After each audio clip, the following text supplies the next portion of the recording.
Assalamualaikum warahmatullahi wabarakatuh. Salam sejahtera untuk kalian semuanya. Semoga kalian saat ini dalam kondisi sehat walafiat dan tetap ada dalam lindungan Allah Subhanahu wa taala. Tetap semangat ya.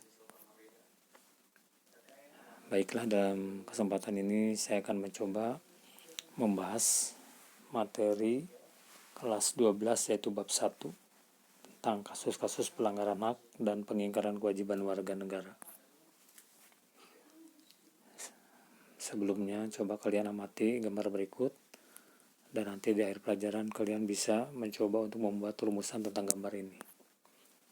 Baiklah, kita mulai pembahasan materinya. Yang pertama, makna hak dan kewajiban warga negara. Hak warga negara merupakan segala sesuatu yang harus diperoleh warga negara dari pemerintah atau negara. Menurut Profesor Dr. Notonegoro, hak adalah kuasa untuk menerima atau melakukan sesuatu yang semestinya diterima, dilakukan oleh pihak tertentu, dan tidak dapat dilakukan oleh pihak lain yang pada prinsipnya dapat dituntut secara paksa olehnya. Nah, saat ini saya mencoba merumuskan hak asasi sebagai acuan kita.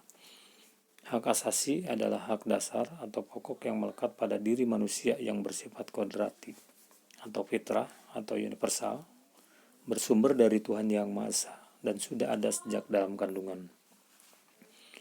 Hak konstitusional adalah hak-hak yang dijamin di dalam dan oleh Undang-Undang Dasar Negara Republik Indonesia tahun 1945. Menurut Profesor Dr. Notonegoro, kewajiban adalah beban untuk memberikan sesuatu yang semestinya diberikan secara terus-menerus oleh pihak manapun yang pada prinsipnya dapat dituntut secara paksa oleh pihak yang berkepentingan. Menurut Kamus Besar Bahasa Indonesia, hak berarti kewenangan, kekuasaan untuk berbuat sesuatu, atau kekuasaan yang benar atas sesuatu atau menuntut sesuatu. Kewajiban berarti keharusan, sesuatu yang harus dilaksanakan atau segala sesuatu yang menjadi tugas manusia.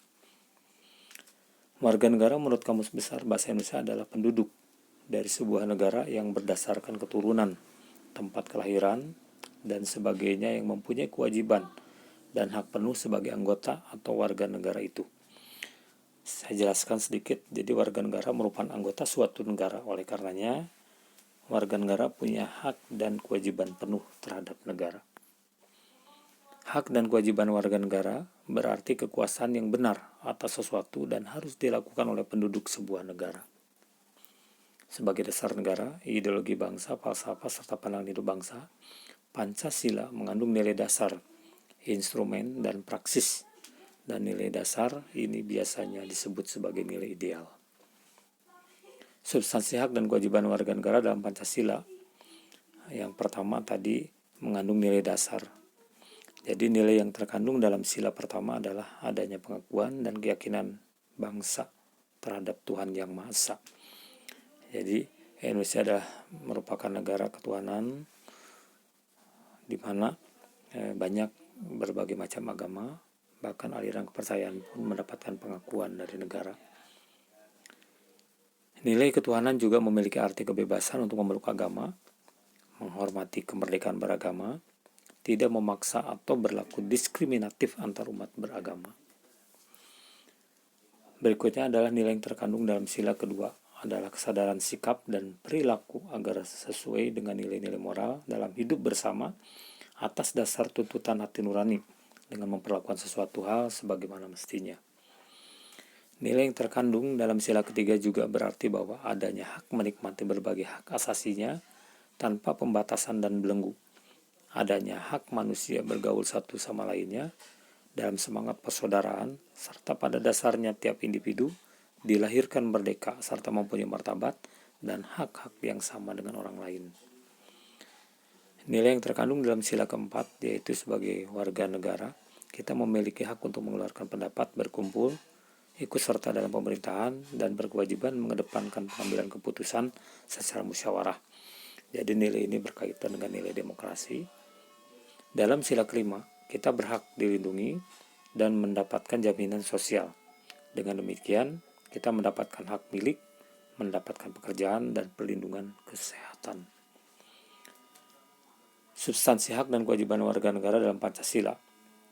Pancasila sebagai dasar negara menjiwai tiap peraturan perundang-undangan yang berlaku di Indonesia. Dengan kata lain, bahwa Pancasila sebagai sumber dari segala sumber hukum menjiwai setiap peraturan dan perundang-undangan. Nilai praksis merupakan bentuk konkret dari nilai instrumen dalam kehidupan sehari-hari. Nilai praksis senantiasa berubah dan berkembang sesuai dengan zaman dan perubahan dalam masyarakat. Adapun berbagai faktor yang menyebabkan terjadinya pelanggaran hak dan pengingkaran kewajiban sebagai warga negara, yaitu pertama, sikap egois dan mementingkan diri sendiri. 2. Kesadaran berbangsa dan bernegara yang rendah. 3. Tidak toleran. 4. Penyalahgunaan kekuasaan. Hingga saat ini masih banyak perilaku yang dianggap pelanggaran terhadap hak warga negara, baik yang dilakukan oleh negara maupun warga negara lainnya. Misalnya korupsi dan pemberian upah buruh yang rendah. Berikut adalah contoh pelanggaran-pelanggaran hak asasi manusia yang terjadi di Indonesia. Yang pertama, peristiwa penculikan para aktivis politik pada tahun 1998. 2. Kasus terbunuhnya Marsina, seorang pekerja wanita PT Catur Putra Surya Porong, Jawa Timur, yaitu pada 1994. Ketiga, kasus terbunuhnya wartawan Udin dari Harian Umum Bernas, itu terjadi pada 1996 di Yogyakarta. Keempat, peristiwa Trisakti dan Semanggi, yaitu yang terjadi pada tahun 1998, yaitu di awal reformasi. Dan yang kelima, kasus bom Bali, yaitu pada tahun 2002, kejadiannya setelah proses reformasi berjalan. Contoh kasus pelanggaran HAM di lingkungan keluarga juga bisa terjadi diantaranya. Contohnya pertama, orang tua yang melaksanakan keinginan atau memaksakan keinginannya kepada anaknya. Kemudian yang kedua, orang tua yang menganiaya anaknya atau yang sering kita sebut sebagai KDRT atau kekerasan dalam rumah tangga. Ketiga, anak melawan atau menganiaya orang tua atau saudaranya. Dan contoh yang keempat, majikan yang memperlakukan asisten rumah tangganya semenang-menang dan tidak mempedulikan hak-haknya. Berikut adalah contoh kasus pelanggaran HAM di sekolah. Yang pertama adalah oknum guru yang melakukan kekerasan fisik kepada siswanya. Contoh lainnya yang kedua, oknum siswa senior yang melakukan tindak kekerasan fisik dan mental kepada juniornya. Itu biasanya dalam kegiatan MOS. Yang ketiga, siswa yang melakukan tawuran pelajar dengan teman sekolahnya ataupun dengan siswa dari sekolah yang lain. Berikut contoh kasus pelanggaran HAM di masyarakat. Yang pertama, pertikaian antar kelompok atau antar geng, misalnya ada geng motor, atau antar suku dan antar daerah. Yang kedua, penculikan bayi atau anak yang memerlukan tebusan uang atau dijual kepada orang lain. Ketiga, pembunuhan. 4. Merusak sarana atau fasilitas umum karena kecewa atas ketidakpuasan dengan keputusan pemerintah. Di dalam masyarakat sering ditemukan adanya pengingkaran kewajiban, salah satunya yaitu melakukan pelanggaran hukum, misalnya pelanggaran tertib lalu lintas, seperti mengendarai kendaraan bermotor tanpa SIM, melanggar rambu-rambu lalu lintas, dan tidak menggunakan helm. Berbagai upaya telah dilakukan bangsa Indonesia untuk mengatasi pelanggaran hak asasi manusia, dan upaya tersebut terlihat dengan meratifikasi instrumen-instrumen penting PBB tentang hak asasi manusia. Berikut adalah instrumen-instrumen PBB tersebut, yaitu sebagai berikut. Pertama, konvensi melawan penyiksaan dan perlakuan kejam lainnya, termasuk perlakuan merendahkan dan hukuman. Kedua, konvensi internasional untuk hak politik dan hak sipil. Ketiga, konvensi penghapusan segala bentuk diskriminasi terhadap wanita. 4. Konvensi internasional penghapusan segala bentuk diskriminasi ras. 5. Konvensi internasional untuk hak-hak ekonomi, sosial, dan budaya. Dan yang keenam, konvensi hak-hak anak. Dengan keikutsertaan Indonesia dalam Komisi Antar Pemerintahan Negara-Negara ASEAN untuk Hak Asasi Manusia atau ASEAN Intergovernmental Commission on Human Rights atau AICHR, maka Indonesia memiliki kewajiban menjunjung tinggi HAM di wilayahnya.